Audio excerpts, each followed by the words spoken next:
بزرگان محترم، برادران اسلام، جامعہ فریدیہ میرے لیے کوئی نئی جگہ نہیں ہے۔ اس کے در و دیوار یہاں میں بھی علمی استفادہ کرتا رہا کئی سال تک۔ میرے اساتذہ کرام میں حضرت مولانا فضل اللہ صاحب دامت برکاتہم تشریف فرما ہیں۔ یقیناً جامعہ فریدیہ، اس کی ترقی، اس کی بہاریں، وہ ہمارے دل کے جذبات ہیں۔ اللہ جل جلالہ اس مادر علمی کی بہاروں میں اور اضافہ فرمائیں اور اس کو علم و عمل کا گہوارہ بنائیں اور اس کے علمی فیضان کو چہار دانگ عالم اللہ تعالیٰ پھیلتا پھولتا رکھیں۔ آج کی یہ مجلس جو طلباء میں فن تقریر و خطابت کو اجاگر کرنے کے لیے ترتیب دی گئی ہے، آپ نے مختلف طلباء کرام سے خطابات، گفتگو سنی۔ یقیناً یہ نطق اور قوت گویائی یہ وہ وصف ہے جس سے انسان حیوانات سے ممتاز ہوتا ہے، اور مناطقہ انسان کو حیوانات سے امتیاز کرنے کے لیے حیوان ناطق اس کی تعریف کرتے ہیں۔ یہی قوت گویائی اور یہ نطق اگر انسان اس کا اظہار کچھ لوگوں کے سامنے کرتا ہے، اپنے جذبات و احساسات ما فی الضمیر کا اظہار کرنے کے لیے، تو اسے خطاب اور خطابت کہتے ہیں کہ جب انسان کچھ لوگوں کے سامنے اپنے جذبات و احساسات کا اظہار کرتا ہے۔ یہ جو انسان اپنے جذبات و احساسات کا اظہار کرتا ہے، اس میں جس قدر فصاحت، جس قدر شستگی اور عمدگی ہو، اتنا ہی اس کی خطابت وہ کامل سمجھی جاتی ہے۔ اور یقیناً یہ خطابت جس طرح زندگی کے تمام شعبوں میں اہم سمجھی جاتی ہے، دینی ضروریات میں بھی انتہائی اہمیت کی حامل یہ تقریر و خطابت کی صفت اور یہ کمال دینی ضروریات میں بھی انتہائی اہمیت رکھتا ہے۔ اس کو سمجھنے کے لیے آپ حضرت موسیٰ علیہ السلام اور حضرت ہارون کا جو تذکرہ قرآن مجید میں ہے، آپ اس کو سمجھ سکتے ہیں۔ موسیٰ علیہ السلام کو اللہ جل جلالہ نے جب نبوت و رسالت سے سرفراز فرمایا، تو موسیٰ علیہ السلام نے اللہ کے حضور درخواست کی کہ اے اللہ، میرے اس کام میں میرے بھائی ہارون کو بھی شریک کریں۔ اللہ نے موسیٰ علیہ السلام کی دو ذمہ داریاں لگائی تھیں کہ فرعون اور قوم بنی اسرائیل، فرعون اور قبطیوں کے سامنے جا کر دعوت توحید رکھیں۔ دوسری چیز، قوم بنی اسرائیل کو فرعون اور اس کی قوم سے آزادی اور نجات دلائیں۔ موسیٰ علیہ السلام نے فرمایا کہ اے اللہ، اس کام میں میرے ساتھ میرے بھائی ہارون کو بھی شریک کار بنا دیں۔ وجہ یہ فرمائی، ہوا افصح منی لساناً، کہ ہارون مجھ سے زیادہ فصاحت اور طلاقت لسانی رکھتے ہیں۔ موسیٰ علیہ السلام، ان کی زبان میں قدر لکنت تھی۔ جب موسیٰ علیہ السلام فرعون کے پاس دعوت توحید لے کر گئے، فرعون نے موسیٰ علیہ السلام پر جو تنقید اور طعن کیے، ان میں سے ایک یہ بھی تھا کہ ولا یکاد یبین، کہ یہ تو اپنی بات پوری طرح سمجھا نہیں سکتا۔ حضرت موسیٰ علیہ السلام کے مقابلے میں ہارون علیہ السلام زیادہ فصاحت و بلاغت رکھتے ہیں۔ اور پھر خاتم المرسلین صلی اللہ علیہ وسلم، آپ کو اللہ نے جو معجزات، جو کمالات عطا کیے تھے، ان میں ایک کمال فن خطابت بھی تھا۔ آپ صلی اللہ علیہ وسلم کی خطابت وہ انتہائی کامل اور مکمل تھی۔ آپ علیہ السلام کی یہی خطابت تھی جس کو قریش مکہ نے سحر اور جادو سے تعبیر کیا کہ آپ علیہ السلام کا کلام اتنا جامع ہوتا تھا، اتنا سلیس، اتنا شستہ، اتنا عمدہ اور اتنا سہل، ہر آدمی آپ کی بات سن کر فریفتہ ہوتا چلا جاتا، جس کو کفار مکہ نے کہنا شروع کیا کہ یہ تو جادوگر ہے، اپنے کلام سے لوگوں کو اپنے جادو کے سحر میں، جادو کے اثر میں مبتلا کر دیتا ہے۔ وہ جادو کوئی اور جادو ٹوٹکے نہیں تھے، وہ جادو قوت خطابت اور قوت کلام تھی جس کو انہوں نے سحر سے تعبیر کیا۔ اور یہ خطابت ہی ہے جس خطابت کے بلبوتے پر انسان ہزاروں کے مجمع کے سامنے کھڑا ہوتا ہے اور کچھ ہی لمحوں میں لوگوں کو اپنا ہم نوا، اپنا ہم خیال بنا لیتا ہے، یہ خطابت کیا ہے؟ حضرت مولانا محمد علی جالندری رحمۃ اللہ علیہ مجلس تحفظ ختم نبوت کے بڑے بزرگوں میں رہے ہیں، وہ فرمایا کرتے تھے کہ خطابت یہ ہے، جس مجمع کے سامنے آپ کھڑے ہیں اگر مجمع کے لوگ آپ کی بات سمجھ رہے ہیں تو سمجھیں آپ خطیب ہیں، اگر مجمع آپ کی بات نہیں سمجھ رہا تو سمجھو تم کچھ بھی نہیں ہو۔ تو خطابت یہ ہے، آپ اپنے جذبات و احساسات معافی ضمیر جو لوگوں کے سامنے رکھنا چاہ رہے ہیں، اگر لوگ پوری طرح اسے سمجھ پا رہے ہیں تو یہ خطابت ہے اور آپ خطیب ہیں۔ یہ صلاحیت ہم نے اپنے اندر اجاگر کرنی ہے، اور یہ کس لیے ضروری ہے؟ میں بات کر رہا تھا جس طرح زندگی کے تمام شعبوں میں خطابت ضروری ہے، دینی معاملات میں بھی خطابت انتہائی اہمیت کی حامل ہے۔ دعوت دین کا دائرہ ہے، آج دنیا میں 7 ارب کے قریب جو آبادی ہے، اس میں 2.25 ارب مسلمان ہیں، 5.25 ارب کے قریب لوگ غیر مسلم ہیں۔ یہ 5.25 ارب غیر مسلم جو توحید و رسالت کی دعوت سے آشنا نہیں ہیں، یہ 5.25 ارب قرآن حکیم کی تعلیمات، جناب رسول اللہ صلی اللہ علیہ وسلم کی ذات مبارک اس سے متعارف نہیں ہیں، ان کے سامنے اگر اسلام کا یہ تعارف رکھنا ہے، دین کی یہ دعوت، اس کے لیے بھی خطابت کی ضرورت ہوگی کہ آپ اپنا مدعا بہتر انداز میں لوگوں کے سامنے رکھ سکیں۔ دوسری ضرورت جہاں خطابت آپ کے کام آنی ہے وہ ہے اصلاح امت کا دائرہ۔ آج ہم سب یہ سمجھتے ہیں اور مانتے ہیں، امت محمدیہ جس کسب و پرسی اور زبوں حالی سے گزر رہی ہے، اس کی وجہ یہ ہے کہ آج امت ایمان کے ماحول اور اعمال سے دور ہوتی جا رہی ہے۔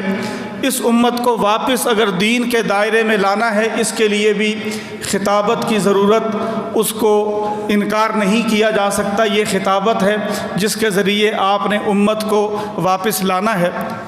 تیسرا دائرہ ہے دفاع دین کا، کہ اسلام پر جو اعتراضات ہو رہے ہیں، قرآن حکیم پر، اسلامی احکام پر، جناب رسول اللہ صلی اللہ علیہ وسلم کی ذات پر، آپ نے اس کا جواب دینا ہے۔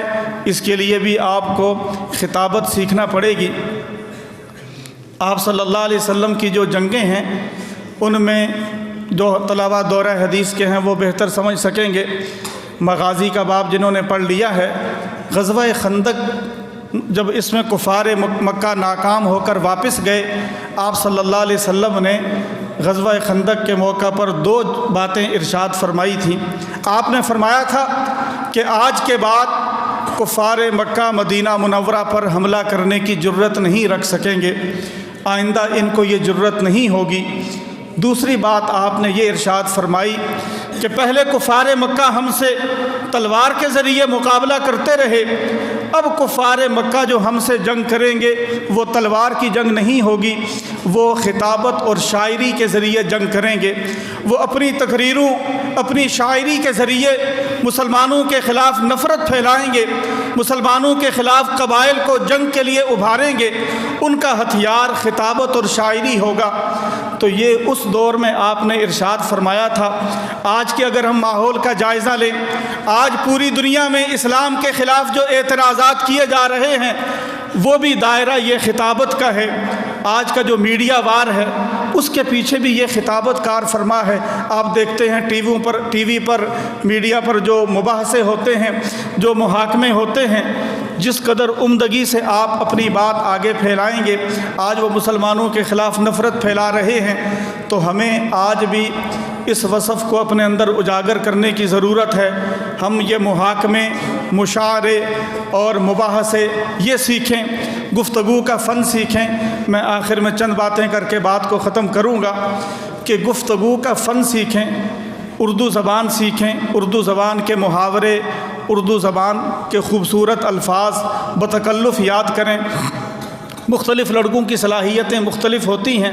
کچھ لڑکے وہ ہوتے ہیں جن کا انداز اچھی معلومات مرتب کر کے پیش کرنا، کچھ کا انداز ہوتا ہے ذرا ظرافت اور تان والا، تان و تنقید کے ذریعے اپنی گفتگو آگے بڑھاتے ہیں۔ یہ سارے اسالیب ہیں گفتگو کے، ان میں آپ کو جس فن سے مناسبت ہو، جس انداز سے، اس میں مزید پختگی گہرائی حاصل کریں۔ مثلا جاوید چودھری جس کے کالم جنگ میں چھپتے تھے، جاوید چودھری وہ معلومات جو آپ اور ہم شاید ایک مہینہ لگا کر مرتب کریں، اس کے ایک کالم میں مل جاتی ہیں۔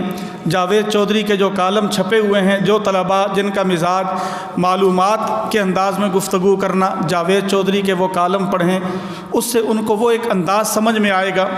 کچھ طلباء کا انداز ہوتا ہے تان والا، تنقید والا، ظرافت کے جملے، پھبتیاں کسنا۔ یہ عطاء الحق قاسمی جو مشہور ادیب ہے، جس کی کتاب وہ چھپی بھی ہوئی ہے، ہنسنا اور رونا منع ہے، بڑا خوبصورت آپ اس سے خطابت کے انداز، جملے سیکھ سکتے ہیں۔ اس کتاب کو اپنے مطالعے میں رکھیں۔ مثلا اس کی ایک گفتگو ہے عطاء الحق قاسمی کی، آپ بھی محظوظ ہوں گے۔ وہ کہنے لگے کہ ہمارے وزیر آباد میں، یہ عطاء الحق قاسمی علماء کے خاندان سے تعلق رکھتا ہے، اس کے دادا سید عطاء اللہ شاہ صاحب بخاری کے بھی استاذ تھے۔ عطاء الحق قاسمی کہتا ہے کہ ہمارے ہاں وزیر آباد میں ایک عالم رہتے تھے جنہیں کمرشل سروس کہا جاتا تھا۔ وہ عالم کہ وہ مختلف کمپنیوں کے اور دکانوں کے اشتہار جمعے کی تقریر میں چلایا کرتے تھے۔ وہاں ایک سینما تھا جس میں کوئی فلم آنی تھی، تو وہ سینمے کا مالک آ گیا مولوی صاحب کے پاس کہ جی میری اس فلم کا اشتہار جمعے کی تقریر میں آپ نے چلانا ہے۔ وہ کہنے لگا کہ جمعے کی تقریر میں فلم کا اشتہار کیسے؟ اس نے کہا جی آپ کو معقول خدمت کی جائے گی، آپ یہ اشتہار اس جمعے کی تقریر میں چلائیں، اس لیے کہ جمعے کے دن ہی ہماری یہ فلم چلنی ہے۔